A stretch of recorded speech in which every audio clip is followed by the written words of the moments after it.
Assalamualaikum warahmatullahi wabarakatuh. Perkenalkan, nama saya Misbahul Munir. Saya dari jurusan Pendidikan Bahasa Arab semester 3 kelas C.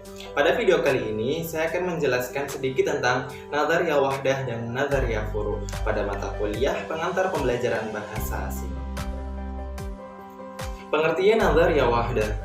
Nadhariyah Wahdah dalam pembelajaran bahasa Arab merupakan suatu teori yang memandang bahwa bahasa adalah suatu kesatuan yang saling terikat, bukan sebagai bagian yang terbagi kepada beberapa cabang yang terpisah. Nadhariyah Wahdah memandang bahasa sebagai alat komunikasi antar manusia. Hal ini merupakan suatu keutuhan dan kesempurnaan yang saling terikat atau saling berhubungan. Menurut teori ini, semua aspek-aspek bahasa diajarkan pada waktu yang bersamaan dan tidak terpisah-pisah antara satu aspek dengan aspek yang lainnya. Kemudian ada Nadhariyah Furu.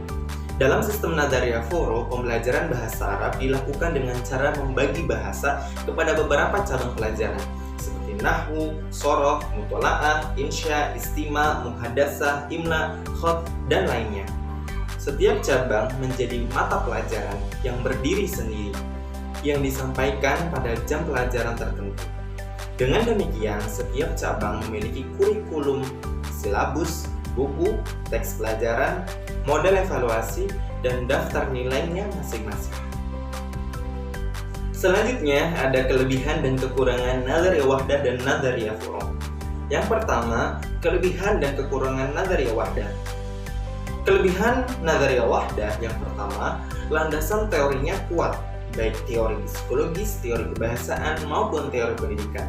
Yang kedua, dipandang dari sudut psikologi, sistem terpadu ini sesuai dengan tabiat atau kerja otak dalam memandang sesuatu. Yang ketiga, variasi bahan dan variasi teknik penyajiannya menghindarkan siswa dari kejenuhan belajar. Yang keempat, fokus pada satu topik atau satu situasi. Dengan meninjau berulang-ulang dari berbagai segi sehingga memperkuat pemahaman siswa terhadap materi pelajaran. Yang kelima, dari sudut teori kebahasaan. Sistem ini sejalan dengan tabiat bahasa sebagai sebuah sistem dan sesuai dengan realitas penggunaan bahasa yang memadukan berbagai unsur dan keterampilan berbahasa secara utuh. Yang keenam, dari segi kependidikan, sistem terpadu menjamin terwujudnya pertumbuhan kemampuan berbahasa secara seimbang karena semuanya ditangani dalam situasi dan kondisi yang sama.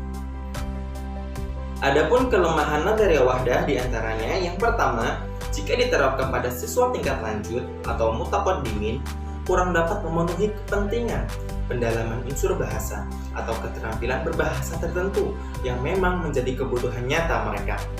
Yang kedua, adanya pendangkalan pengetahuan siswa dalam mengetahui ilmu berbahasa, terutama nahwu, shoroh, dan balaghah. Yang ketiga, untuk tujuan keagamaan seperti memahami Al-Quran dan hadis.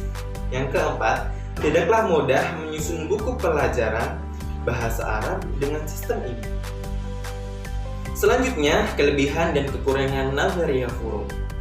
Kelebihan Nadhariyah Furu yang pertama, guru dan perancang kurikulum mendapatkan kesempatan yang cukup untuk memberikan perhatian khusus kepada bidang kajian atau mata pelajaran tertentu yang merupakan menjadi kebutuhan menurut pandangannya atau menurut ketentuan kurikulum atau juga menurut kebutuhan dan minat siswa yang sangat penting. Yang kedua, guru juga memahami betul kebutuhan siswa dan permasalahan yang dihadapinya pada aspek-aspek tersebut. Kemudian ada kekurangan Nadhariyah Furu. Yang pertama, sistem ini mencabik-cabik esensi dan keutuhan berbahasa serta menghilangkan hakikat dan fungsi utama bahasa. Yang kedua, sistem ini menyebabkan ketidakseimbangan antara berbagai unsur bahasa dan keterampilan berbahasa, baik pada proses pembelajaran maupun hasilnya. Yang ketiga, sistem ini kurang memberikan kesempatan kepada siswa yang berlatih menggunakan bahasa, baik melalui ekspresi tulisan maupun ekspresi lisan. Selanjutnya ada persamaan dan perbedaan Nadhariyah Wahdah dan Nadhariyah Furu. Yang pertama kita bahas persamaan Nadhariyah Wahdah dan Nadhariyah Furu. Di antara persamaan dari keduanya, dari Nadharia Wahdah dan Nadharia Furu, adalah sama-sama teori mengenai cara pembelajaran bahasa Arab. Kemudian perbedaan Nadharia Wahdah dan Nadharia Furu ada dua. Yang pertama, Nadharia Wahdah memiliki sistem terpadu atau all-in-one system, sedangkan Nadharia Furu memiliki sistem yang terpisah atau bercabang-cabang.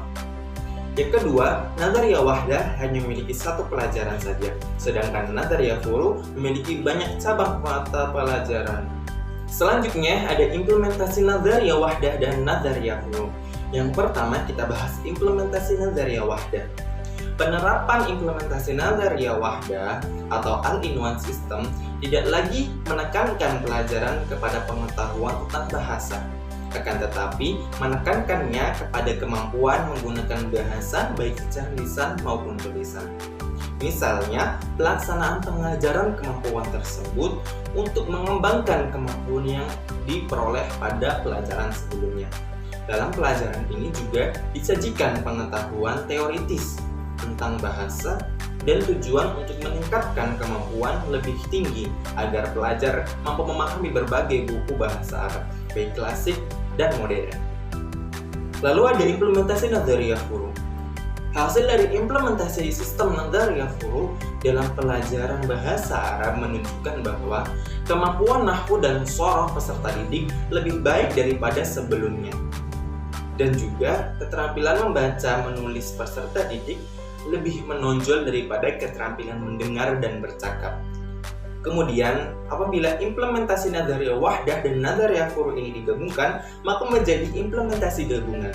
Contoh real yang menerapkan sistem gabungan sebagaimana dijelaskan oleh Effendi pada tahun 2004 adalah KMI Gontor. Sistem terpadu dalam pengajaran bahasa Arab selama 1 tahun diterapkan di siswa tahun pertama dengan mencantumkan jadwal mata pelajaran bahasa Arab dan ditangani seorang guru.